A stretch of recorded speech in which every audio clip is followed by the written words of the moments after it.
Right, this is probably where I'm going to fish. That's the dog, right by the dog park, and right in front of that kind of catheter preparation station. I say that because I have just found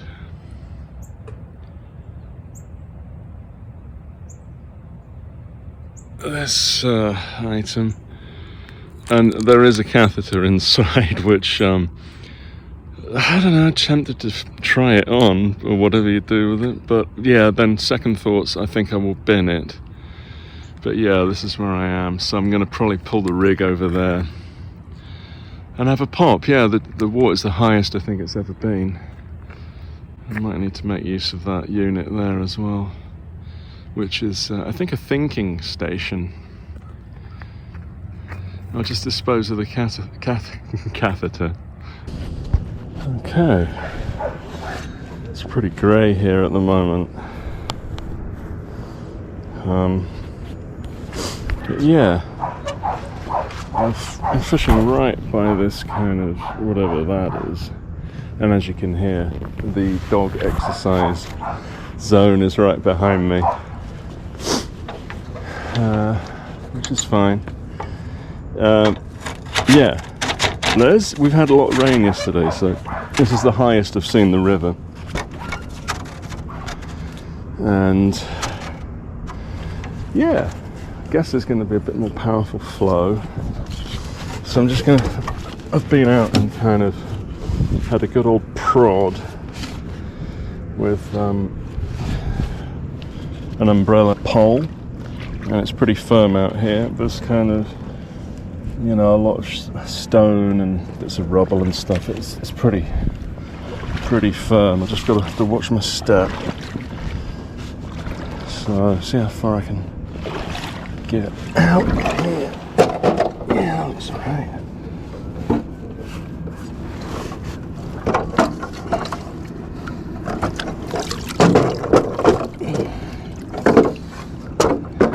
Yeah, that'll do. I'll just have to make the adjustments.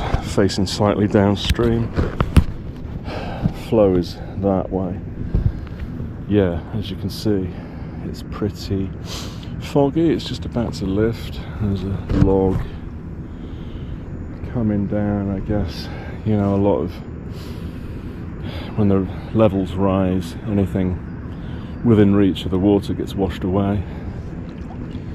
Ish.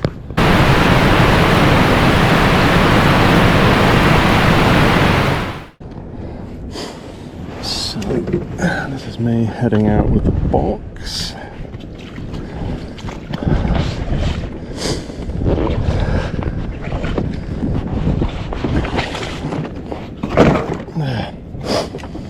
And just got to slide that puppy open.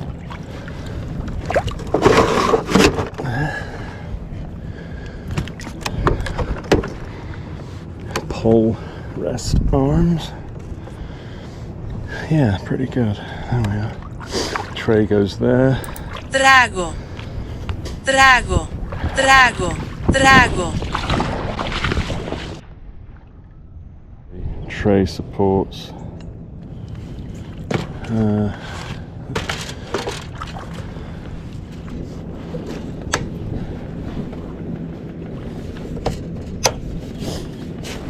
Okay, there you have that.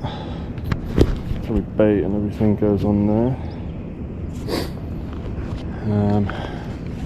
This holds a ground bait bowl, which is very useful. You know, you can put other things in that as well, different bait and what have you. I'll try not to put too much in it, otherwise there's a lot of weight on that left hand side and you could go drinky, but it hasn't happened yet, fortunately. And what do I need? Yeah, this is a pole sock, so the end of the pole goes in there to keep it secure. Very handy, especially in wind, but just handy in general. Goes there. I like to put a ground bait bucket, which I hook on the back of this, and it rests there. If I need more, I don't have to go back to the bank. Pole roller. Usually use 2 of these at a slight angle. You know, then you're not craning your neck back.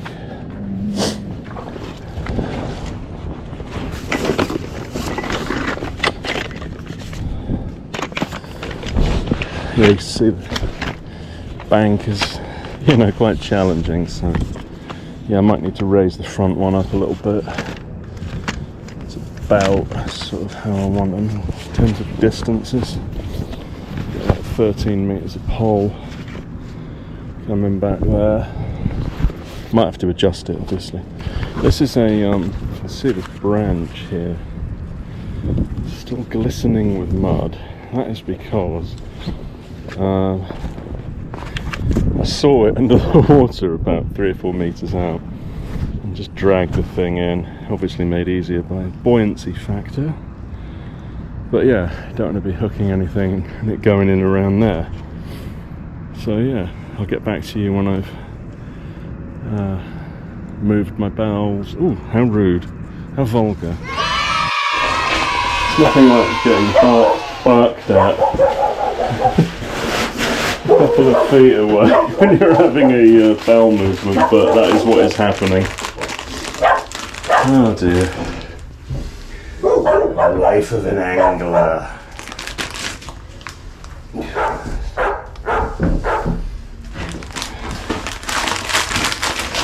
Oh no.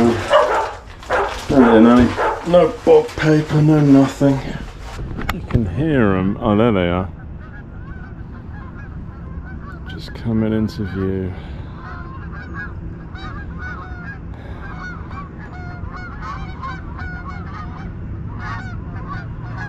Off to feed and poo and forage and do whatever.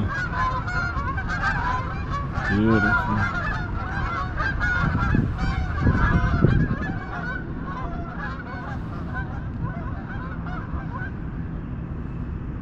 I guess they seem to be navigating in a different way because of the fog. They're a lot lower and they've turned right a lot earlier. Usually they sort of go downstream a lot more. I guess, yeah, they don't want to hit those wires. Here they come. Yeah, they're avoiding the wires. I'm not sure if they can even see them. And then they disappear into the fog. Interesting. Top navigators. Keep these rods set up in these convenient holsters, I guess you'd call them. You don't have to, but I'm calling them holsters. Rod holsters.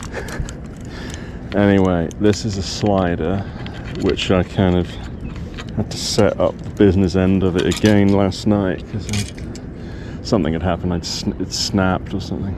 But yeah, I haven't fished a slider for a while, and yeah, basically a method that, as the name implies, the float slides up the line. It's not fixed, so you're a lot more direct when you strike into the fish, and you do definitely hit more bites, I would say. So it'll be interesting to see how that fishes today. I might have to fiddle with the shotting a bit. Yeah, you have like some stop knots, which are basically, I think, blood knots type of thing, half blood knots. Yeah, I need to put a hook length on this. I'll do that now. Yeah, I still haven't quite figured out. You're probably not, you know, definitely supposed to sink the line on still waters without question, but on rivers, sometimes I've sunk the line and kind of kept the rod pointed at the float, and it's felt good. It's felt like I've been direct, and it, you know, I'm gonna try a size 10. Yeah, and I've hit, you know, quite a few bites doing that.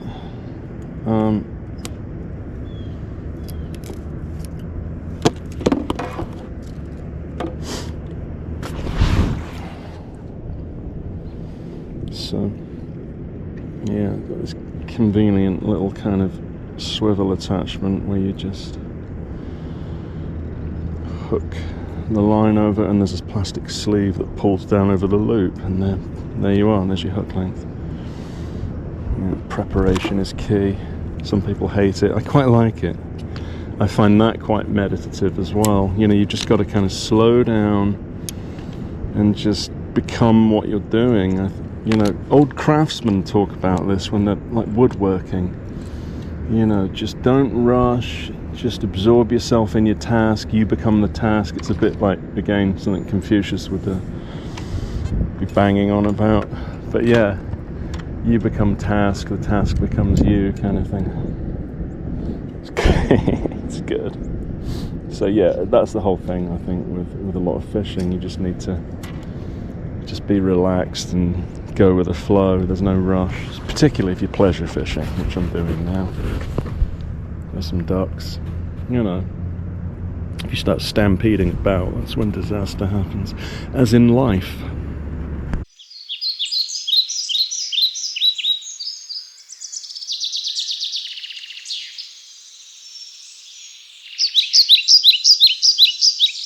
That's basically it.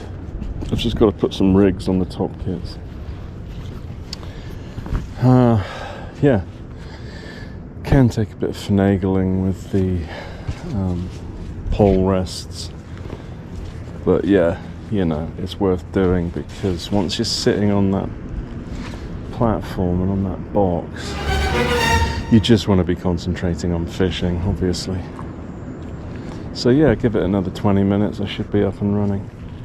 I've had a few runs down, and I haven't had any indications, although I think it might be the hook trundling along the bottom that's like making the float just pull a little bit like that. Yeah, I don't know. It could be bites, I don't know, maybe I should move it a bit longer, but yeah, really good. Hope you can see that yellow tip. Yeah, so I'm about 11 meters, 11 and a half meters kind of thing out there. Just putting through 10 gram ray at the moment. Just I held a torpedo steady with about 1.5 feet of line on the deck while I was eating my breakfast sandwich. Is that a bite? No, it's not, it's a leaf. It is a leaf.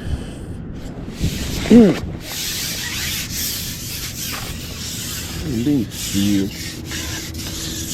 It's cotton picking leaf fish. Yeah, I might just stick a bit of varm on the hook. See what that does. So these were freshly purchased from the Walmart company last night. So I'll just stick one on and see what happens. I don't think it entirely matters which part of the worm, head or tail. I think both are good, obviously, I would say. Alright, let's stick that in, see if anything wants a chomp. Bongy bongo, bongy bagoo, bongy dongy, dicky dido, chipanja mango. Put the section on, and the boss wants to know what the technical on. Alright. Okay, I'm still just finishing this coffee. Oh, hello, what's that? That was really weird, man. Hey man, did you have a bite then? Hey man, will you put your fishing gear somewhere else? We're trying to surf here. Hey man, it's so uncool. It's so louche. I pulled that tree out, so I'm not sure what's down there. You know, which is the interesting mystery of fishing half the time. What is below the surface and what you got to contend with in terms of, you know, ooh. know, as there's a bed of leaves down there. Just don't think I've got this successfully on film yet, which is cupping, and that's what's on the end of this top kit. Some bait, some ground baiting, so I'm going to do that now, and then maybe go out on the slider. Here I'm using the cupping kit to introduce a ball of ground bait. This process could be an Olympic sport, really, as it combines the disciplines of the pole vault, shot put, with a dose of water polo. But you have to hold your nerve and be smooth and steady, because if you rush matters, the ball of ground bait can easily bounce out en route. But you can accurately sneak balls into the feed area with the minimum of disturbance. My cupping technique is simply to imagine I have a few vials of nitroglycerin in the cup, and that tends to help focus the mind and maintain calm handling, albeit at the risk of blowing my setup and half the river to soggy smithereens. Anyone that's seen the film The Wages of Fear will know exactly what I'm talking about. I'm going to give it one run through. If I don't get a bite, I think I'll go going out on either the feeder or the slider. I think I'm going to stick another bit of corn on and run it over the bait that I've just put in. Hopefully we'll get a bite at some point.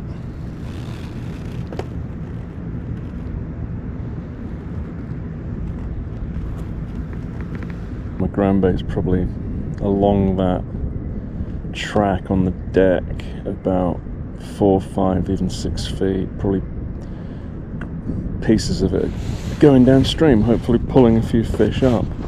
Fish on.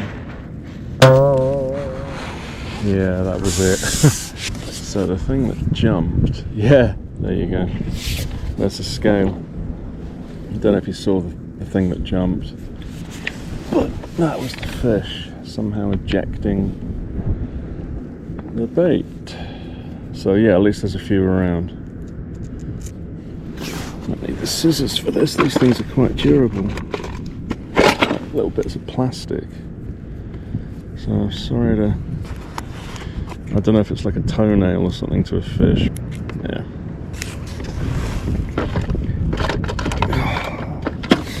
Yeah, at least there's a fish about. That's encouraging. Oh, look. I've done me bloody hook length in the process, innit, boss? Let's get another hook length on and have another pop at it.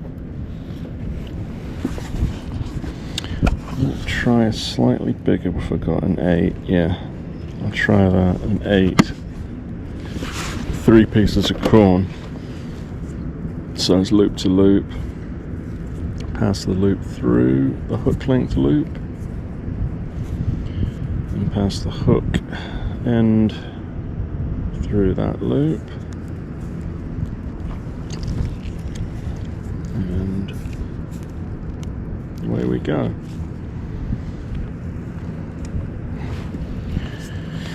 Whew. Just when I thought I needed to go on to another method. Yeah, patience still plays a part. To start running it through a bit longer.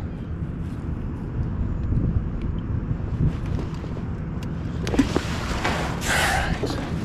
It's been hard. I've had one carp which kind of leapt up marlin style, having taken out a load of elastic out there.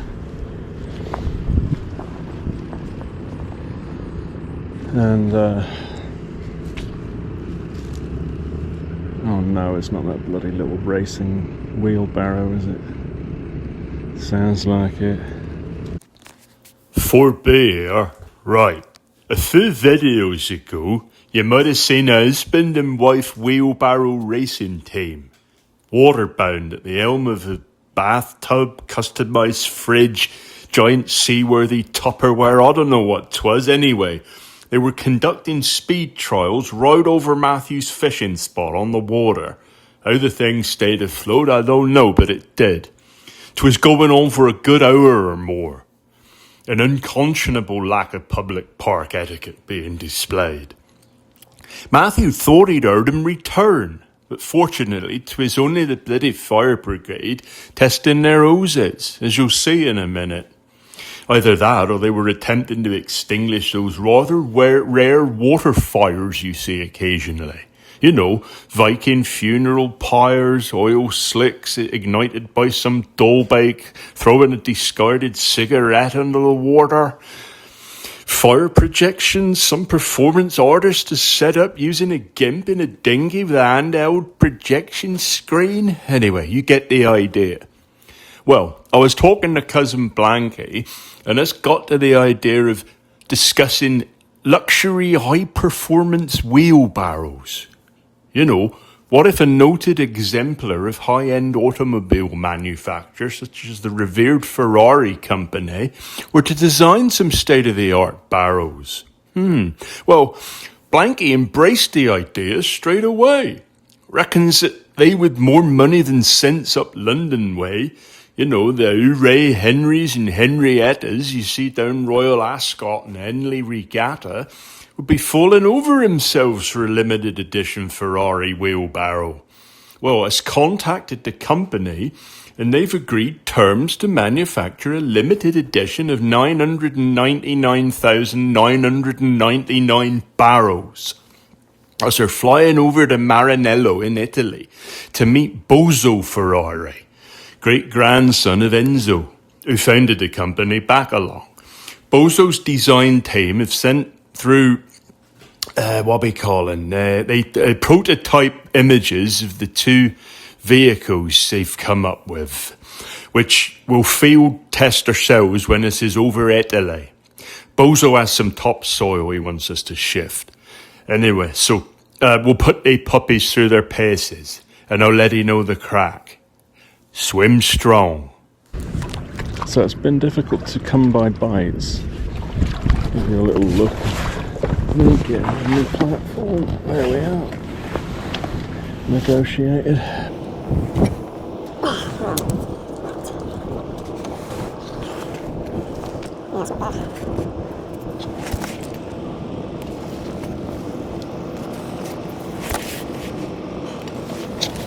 Yeah, I might just put a little less feed in this weather because of that cold snap. They don't want as much, I don't know.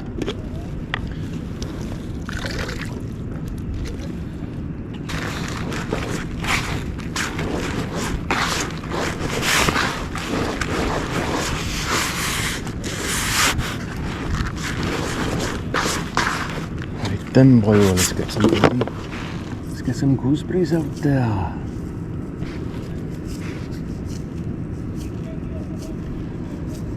Give them a decent squeeze.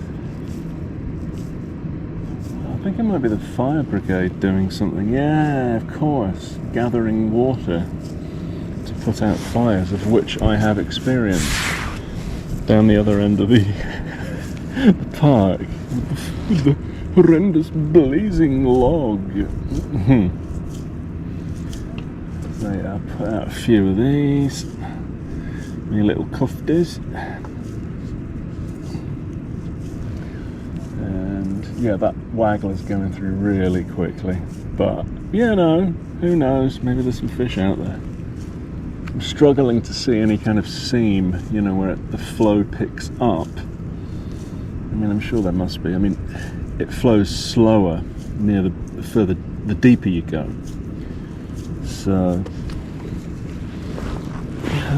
it leads me to think quite often the rig is behind the float. Although in every fishing diagram I've ever seen, there's this beautiful kind of curved presentation where the hook is preceding the float. But I don't think necessarily that's how it goes. Alright. 1 potato, 2 potato, 3 potato, 4. Everybody's catapulting ground bait balls. La la la la la la la la la la la la la la la. Put in a few more. Have a little go on it.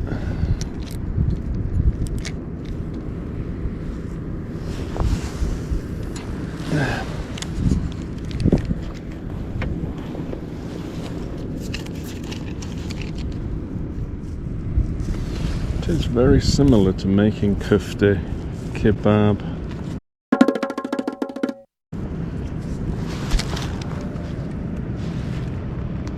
Alright, at the moment I'm blanking. That is the fire brigade. Hose testing. I'd say it was working quite nicely.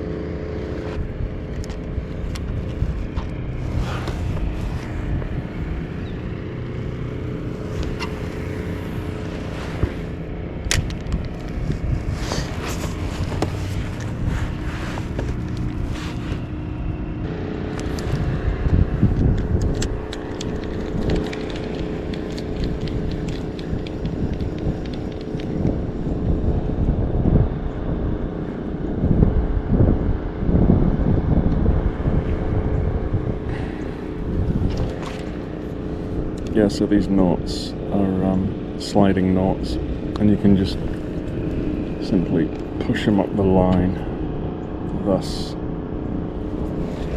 Alright.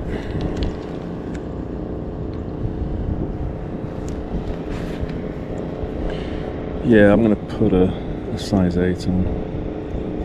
Bothering with this small little stuff. No point. McKillion gun his hands, McKillion gun his hands. 8 to 21, like it a lot. McKillion gun his hands, McKillion gun his hands. Right, let's have a little go. Here's me number, size 8. We'll lay some corn onto them. Okay. Let's have a little dingle.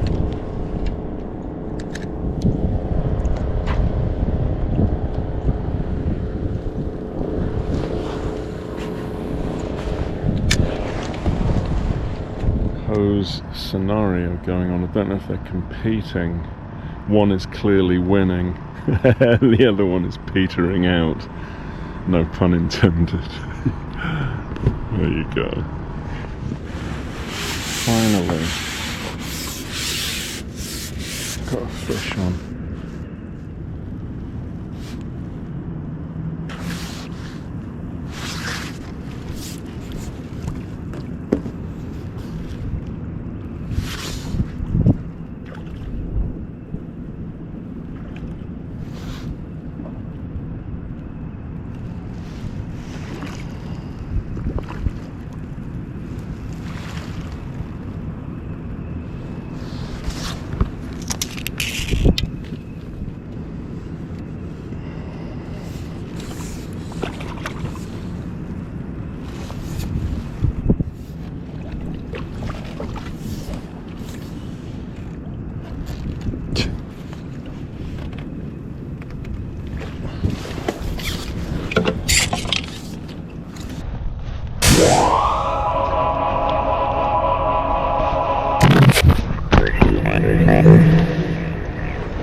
Whoa! Look at the state of this bleeding fish. I tell ya, some local hitman has obviously had a pop at this poor fella from point blank with a top-of-the-range pea shooter. The motive? To snatch his sweet corn, of course. But those carp scales form a protective surface similar to your Kevlar bulletproof vests, so he's still swimming strong. In fact, closer examination of a carp scale will reveal a biological composition which includes the protein collagen and the mineral hydroxyapatite. Try saying that after a few pints of fermented corn juice. Anyway, These are the same pexogastins, and yes, I just made that word up, that make up human bones and teeth.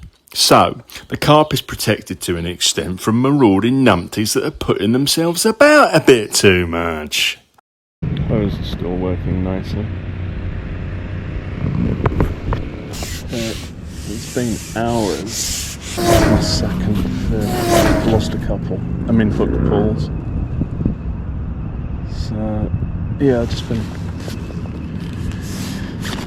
trying bread out on the feeder. Nothing, no knocks, no nothing.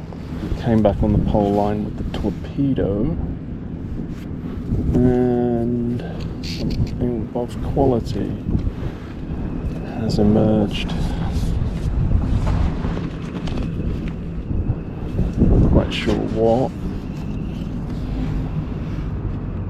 Might be a catfish. It's fighting like one. So jerky. So bleeping jerky.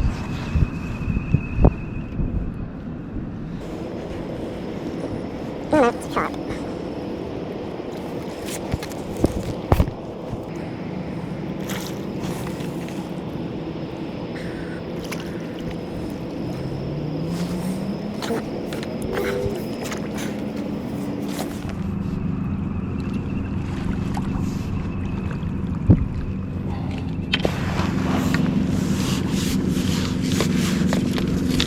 Made a bit of a meal out of it.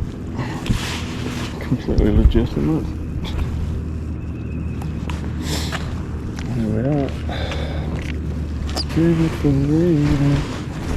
We are very energetic. Ha ha ha ha. Yeah. Beautiful little fish. Okay. That giggle. Save it for later.